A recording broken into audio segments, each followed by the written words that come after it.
नमस्कार, times of Swaraj में आप सबों का स्वागत है और मैं हूं संतोष सिंह। और आज हम टाइम्स ऑफ स्वराज में बात छात्र के उस आंदोलन की कर रहे हैं जिसका आज 13वां दिन है। कल जो कुछ भी हुआ सब आपके सामने है, पूरी रात क्या हुआ वो भी आपके सामने है। आज दिन का अपडेट यही है कि चीफ सेक्रेटरी छात्रों से मुलाकात किया। चीफ सेक्रेटरी ने उन तमाम बातों को बड़ी ही गंभीरता से लिया है जो खास करके सवालों को लेकर था। हालांकि चीफ सेक्रेटरी को पहले से पता था कि बीपीएससी ने जो इस बार पीटी में जो सवाल पूछा गया है वो स्तरहीन सवाल था और उसको लेकर ब्यूरोक्रेसी में ज़बरदस्त चर्चा इस बात की है कि हम लोग किसको चयन करने जा रहे हैं, क्योंकि वो लोअर ब्यूरोक्रेसी है। किसी जिले की डीएम एक होते हैं, डिप्टी कलेक्टर 50 पोस्टेड रहते हैं, उसी के आधार पर सीओ बीडीओ से लेके सारा जिला का ब्यूरोक्रेसी चलता है और वो ब्यूरोक्रेसी अगर कमज़ोर हो जाए तो उसका प्रभाव ऊपर से लेके नीचे तक पड़ेगा। ये बात सीनियर ब्यूरोक्रेसी में जो लोग हैं वो बात समझ रहे हैं, लेकिन बात बीपीएससी की है और बात मुख्यमंत्री की है। जब तक दोनों के बीच कुछ मसला हल नहीं होता है तब तक चीफ सेक्रेटरी भी कुछ कहने की स्थिति में नहीं है।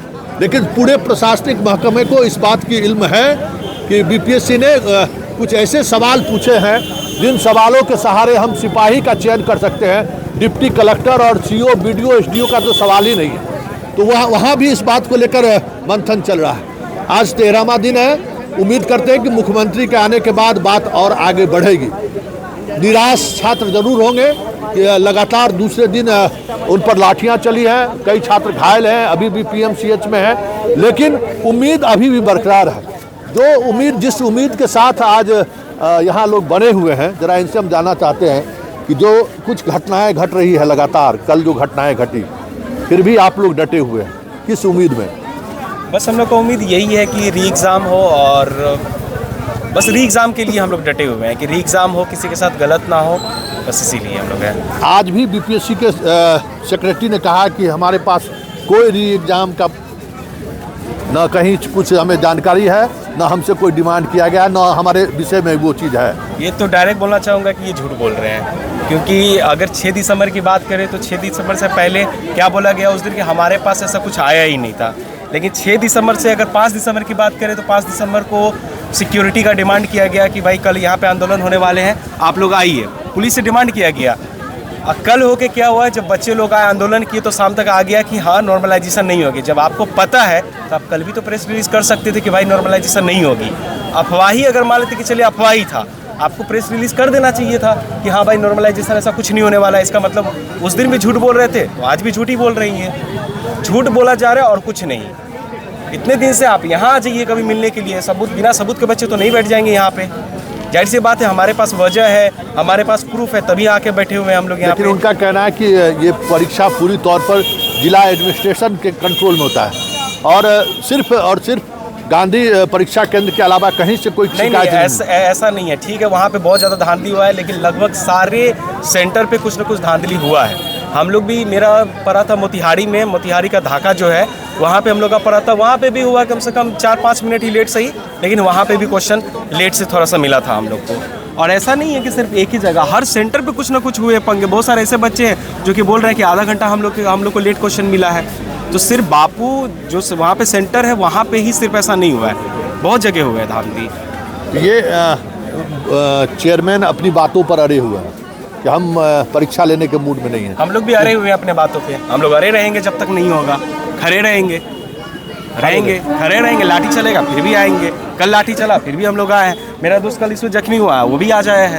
हम लोग आएंगे, रहेंगे जब तक हमारा डिमांड पूरा नहीं होगा। हम लोग नहीं जाएंगे, हम लोग यहीं रहेंगे।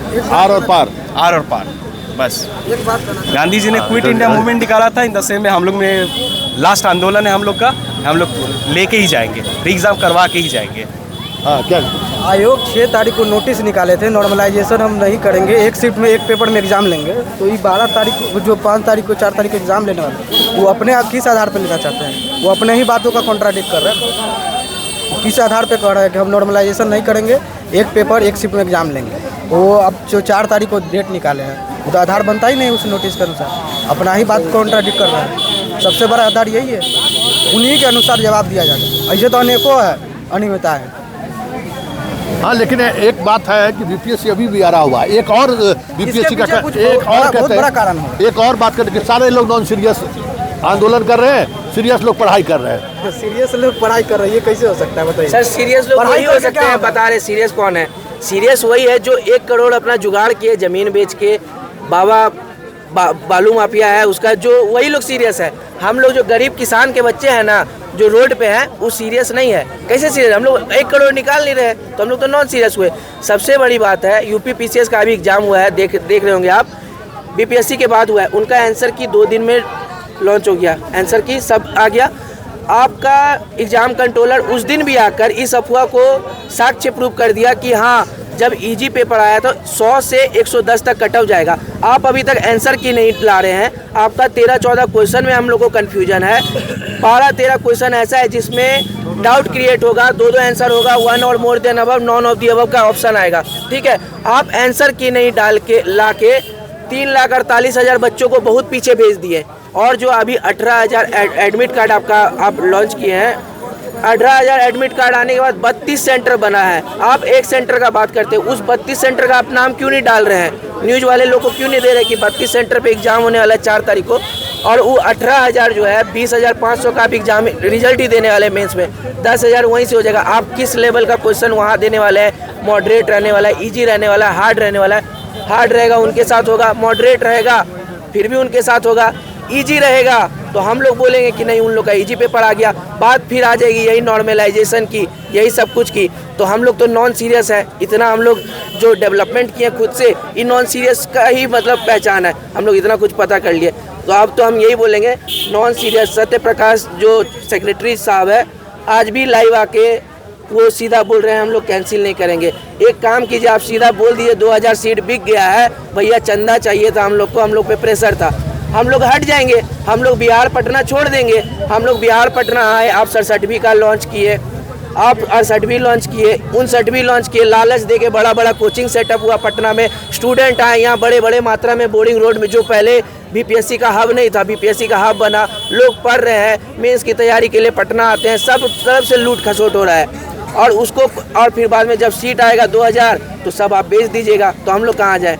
हम लोग तो लाख ही रुपया निकाले ना कुछ कोचिंग संस्था में लगाने के लिए, और साल भर के रहने के लिए 1,20,000, बस यही है। और हम लोग का बात, मुझे तो लग रहा है जो बहरी सरकार होती है ना, या जो बहरी आयोग होती है, वो चाहते हैं कि जनता और स्टूडेंट भी गूंगी हो जाए, और हमारा आवाज़ फंस चुका है, कुछ दिन में गूंगे भी हो जाएंगे लग रहा है। बस यही है। अब देखिए अड़ियल जो होते हैं उनका अड़ियल रवैया रहता है, सिग्नेचर और नेचर चेंज नहीं होता है।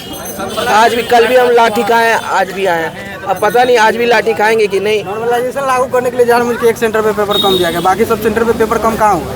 पेपर कम आज रामकृष्ण मिशन का सर, आपको बता दे रहे, एक बंदा है, उनका नाम अभी मुझे याद नहीं आ रहा है, आज फिर वो ट्वीट डाला है, रामकिशन मिशन पटना में कोई स्कूल है, उसमें 1:34 पे 5-6 लड़कों का ग्रुप एक खाली रूम में एग्जाम दे रहा है। वो लोकेशन भी अपना टैग किया है, वो जो पेपर है उसमें लोकेशन भी डाला है उस वीडियो में कि ये फलना जगह का लोकेशन है। आप उसको काहे नहीं चेक कर रहे हैं? तब रामकिशन मिशन के स्टूडेंट के साथ भी गलत हुआ। इवन जो एग्जाम दिया है सबके साथ गलत हुआ है। 4-5 लोग को आप अलग VIP ट्रीटमेंट दे रहे हैं। हर जगह लूप होल है, हर जगह आप अगर देखने जाएंगे कहीं कुछ भी नहीं हो रहा है। बात अभी खान सर आए थे तो उठा रहे थे CCTV कैमरा का। सर AI का ज़माना है, CCTV कैमरा में तो उसमें तो मल्लिका शेरावत और दीपिका पादुकोण को एग्जाम दिलाते हुए दिखा देगा। अभी तो AI का ज़माना है। हम लोग तो क्या मांग करेंगे, सब उनके हाथ में है। 2000 पोस्ट आया है, यही सबसे बड़ा धांधली है। दरोगा का अपॉइंटमेंट नहीं हो रहा है कि आप 2000 पोस्ट बता दिए कितना अनुमंडल है। 200 SDM बना रहे हैं, उनको रखेंगे कहाँ? प्रमोशन कहाँ होगा? प्रमोशन पेमेंट तो वो दे देंगे, ठीक है, पेमेंट तो बहुत। ऐसे भी अभी बिहार में अधिकारी IAS अधिकारी हैं जिनको डिस्ट्रिक्ट मजिस्ट्रेट का पेमेंट मिल रहा है, लेकिन वो SDM के पद पे, ये रखेंगे कहाँ उनको?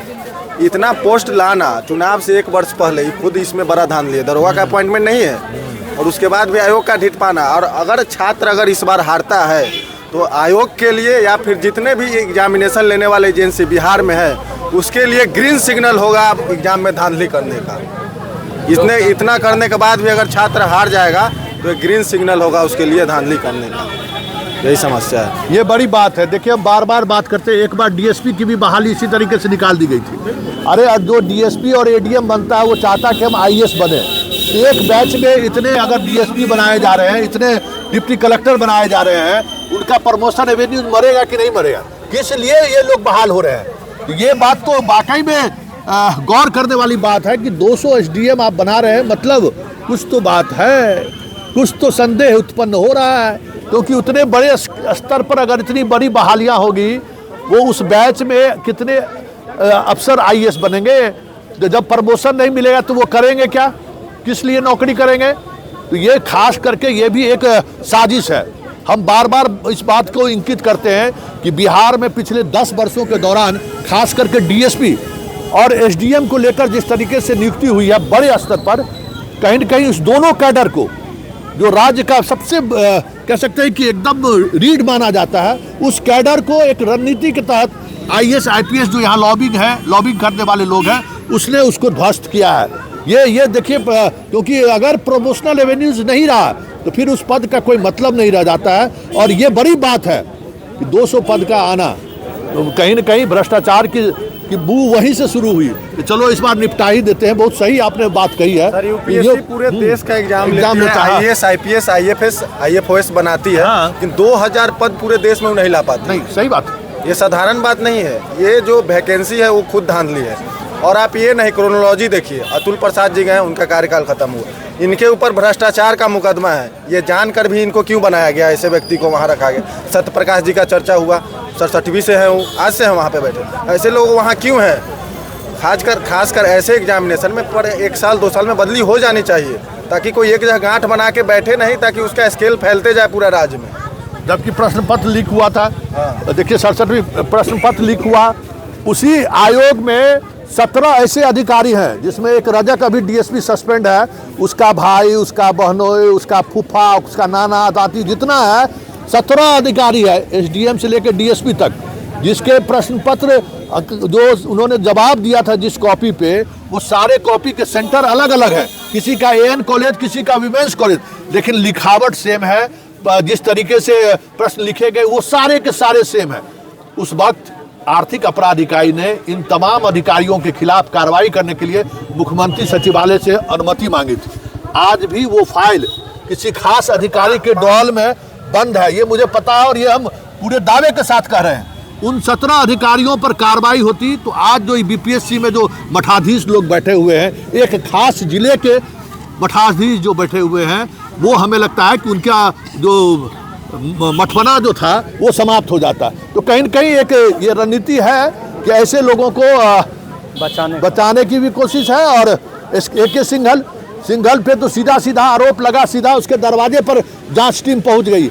आज भी कार्रवाई की बात हुई तो उन पर प्रोसीडिंग के लिए फाइल सीएम के पास मूव हुआ है। FIR दर्ज नहीं हो रहा है, क्योंकि सीएम ने कह दिया था अरे अब तो जाने वाले हैं, अब इनको बकस दीजिए। तो इस तरीके से अगर बकसने की बात होगी तो व्यापम तो मध्य प्रदेश में हुआ, आज भी चर्चा होती है। जांच हो जाए तो नीतीश बाबू आप सहित कितने लोग बेऊर जेल के सलाखों में होंगे, इसका अंदाजा शायद आपको नहीं है। उम्र के इस पड़ाव में भी कुछ सही कार्य करके चले जाइए, लोग याद रखेंगे। वैसे लोग आपको याद रखते हैं, लेकिन ये जो आप शिक्षा व्यवस्था और परीक्षा के मामले में जो आपने जो एक लकीर खींची है ना, ये शुक्रिया मनाइए कोर्ट का। थोड़ा कोर्ट आपके प्रति लिबरल है। आज भी 8-10 मामले TRE 1 TRE 2 का हाई कोर्ट में लंबित है। उस मामले का अगर थोड़ा सा खिंच जाए ना तो एक्सपोज हो जाइएगा, पूरी तौर पर एक्सपोज हो जाइएगा कि किस तरीके से बाहर के लड़के लड़कियों को रिजर्वेशन का लाभ दिया गया है, किस तरीके से डोमिसाइल नीति के तहत कुछ खास लोगों को इसका लाभ पहुंचाया गया। ये बहुत सारी बात है, लेकिन एक बड़ी बात है कि बिहार में रोजगार के नाम पर सिर्फ और सिर्फ नौकरी है, फिर भी यहाँ इस तरीके से धांधली चलता है। सबसे पहले तो हम आपके चैनल को धन्यवाद करते हैं, और आपके चैनल के माध्यम से ये करते हैं, हम थोड़ा सा अलग दिशा में आपको बोल रहे हैं कि जो हमारे शासन प्रशासन के द्वारा जो हमारे भाइयों बहनों को हमारी मांग के चलते, आंदोलन के चलते मारा पीटा गया, ये कहीं भी तरीका से ये ठीक नहीं है। ये सरकार पहले से ही ये पेपर लीक सरकार बन गई है, भ्रष्टाचारियों का ये समझिए कि एक तरह से भ्रष्टाचारियों का ये व्यापार बन गई है। तो खैर जो भी हैं वो बिहार के मुखिया हैं, उनके बारे में हमको नहीं है। हमारी मांग यही है कि हमारी मांग को पूरा किया जाए। मांग हमारी पूरी हो जाएगी, आंदोलन को हम पूरी तरह से स्थगित कर देंगे। हमारे भाई बहन को हमारा पीटा जा रहा है, हम लोग ठंड में 14 से 15 दिन से भूखे प्यासे यहाँ पर हैं, हम लोग को प्रताड़ित किया जा रहा है। ये कहीं से ठीक नहीं, इसका हम घोर निंदा करते हैं, ये कहीं से ठीक नहीं है। ज़्यादा हम आपके चैनल के माध्यम से और क्या चलिए, बहुत बहुत धन्यवाद। आक्रोश है और हमें लगता है कि ये आक्रोश कहीं न कहीं जिस तरीके से चीज़ें चल रही हैं और जिस स्तर पर चल रही है, नीतीश बाबू अभी भी वक्त है, संभल जाइए और संभलने का वक्त भी है। बस बात कर लीजिए एक बार छात्रों से, छात्र आखिर कर रहे हैं। चलिए इस खास कार्यक्रम को यही खत्म करते हैं, फिर हमारी मुलाकात होगी। फिलहाल मुझे इजाज़त दीजिए, नमस्कार।